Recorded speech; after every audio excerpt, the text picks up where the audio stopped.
Pourquoi l'eau du robinet a un goût de javel ou encore de piscine? Je pense que c'est la remarque que l'on entend le plus souvent quand on parle de l'eau du robinet en France. Mais pourquoi retrouve-t-on ce goût dans notre eau et surtout, est-ce dangereux? Bonjour et bienvenue dans un nouvel épisode de l'eau en clair. La chloration est un choix sanitaire. Ce goût caractéristique vient du chlore ajouté volontairement dans l'eau potable. En France, comme dans de nombreux pays, on utilise du chlore, ou plus précisément de l'hypochlorite de sodium, pour désinfecter l'eau. Son rôle est clair, éliminer les bactéries, virus et micro-organismes, mais aussi protéger l'eau tout au long de son parcours. Car l'eau ne va pas directement de la source à votre robinet. Elle passe par plusieurs étapes, comme la station de traitement de l'eau, le château d'eau, où elle est stockée. Puis souvent, à la suite de cela, elle parcourt des dizaines de kilomètres dans les canalisations. Et à chaque étape, elle pourrait être contaminée. C'est là que le chlore joue un rôle de garde du corps. Il reste présent dans l'eau jusqu'à votre robinet, garantissant qu'elle reste potable du début à la fin. Mais pourquoi parfois son odeur est plus ou moins forte? La dose de chlore fixée par la réglementation est très faible, entre 0,1 et 0,3 mg par litre à la sortie de la station de traitement.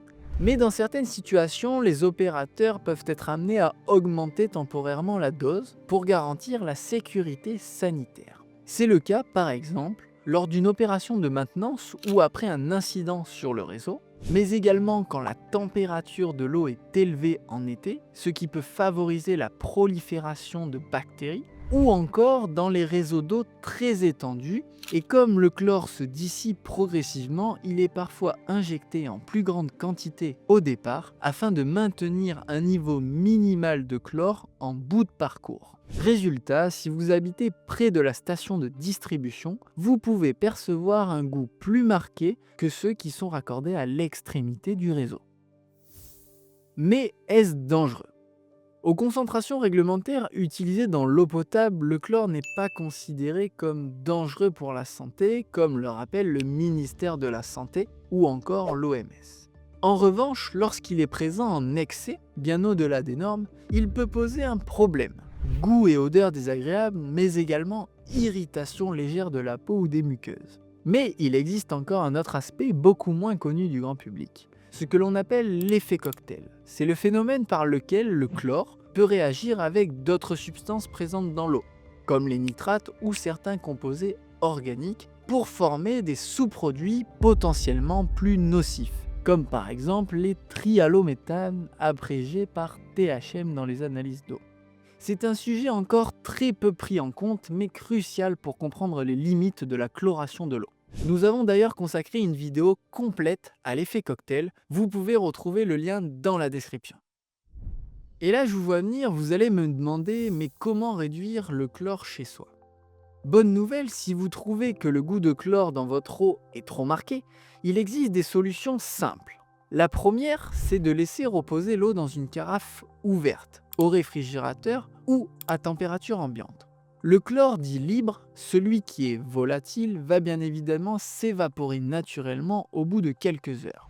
Résultat, le goût est meilleur et l'odeur également. Mais attention, cela ne concerne que la partie perceptible du chlore. Les autres formes, elles, restent présentes. Elles n'ont ni goût ni odeur et peuvent être dangereuses, notamment au contact d'autres substances polluantes, créant, comme évoqué précédemment, ce que l'on appelle l'effet cocktail.